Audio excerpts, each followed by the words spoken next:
Diana's former bodyguard blames the prince for not protecting Meghan's father from the press, and insists Thomas Markle shouldn't be seen as an ogre. Princess Diana's former bodyguard has said that Prince Harry must take responsibility for his role in the Thomas Markle debacle. In a new interview with Yahoo News, the Royal Box, retired Metropolitan Police Inspector Ken Wharf, 69, said the royal should have insisted that aides were dispatched to help the retired lighting director, 74, cope with media attention around his daughter's wedding. He's not an unintelligent guy. He's been through the mill himself, he knows what press intrusion is like. He has a drawbridge and a portcullis to hide behind when they pursue him. Thomas Markle doesn't. Nobody's looking after him. They're going to bend his arm, there'll be the offers money, there'll be the pursuing paparazzi, the invasion, and the negative reporting that we've seen. Harry could have done something about that. He may have advised palace officials, maybe he did, but he could have insisted on that. He could well have done, but for some reason it hasn't happened. And he said that he has sympathy for Mr. Markle despite his constant public outbursts, adding, "I don't think we should dismiss her father as someone who's made mistakes here, as an ogre.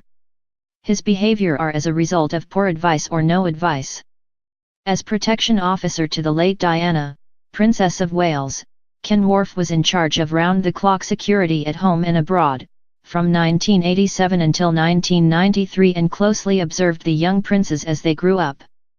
And he said that it would have been obvious to members of the royal household that problems with Meghan's family could arise, long before she and Harry announced their engagement in December 2017.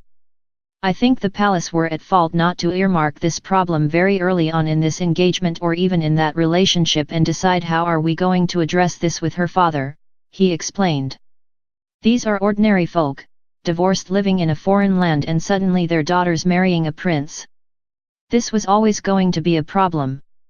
There are a lot aides and advisors in the royal household that could easily have set up something way before this wedding to ensure that the rights and the privacy of her father, irrespective of what her father has done in his life, that's irrelevant, to assist him through this once-in-a-lifetime experience.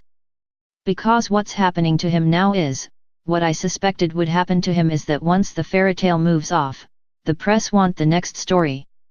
And the story is her father, her brother, her sister, her mother, and so it continues. This could have been softened considerably, had he had the advice of people in the palace to ensure this didn't happen." Meghan's mother Doria impressed onlookers at the royal wedding with her grace and dignity, but Ken said she simply made it look easy when the very opposite is true. It would be very difficult for any parent outside of royalty. Meghan's mother, this diminutive lady with absolute style, arriving at Windsor Castle in front of global media, that's very daunting for anybody. "I've worked and moved within the royal household on a number of occasions and it's quite daunting experience. Palace advisors should take some level of criticism for not softening the blow for Thomas Markle, and unfortunately the media will now stay him. The story will run until there's an answer. We heard he put the phone down on Harry, who told him not to play with the media.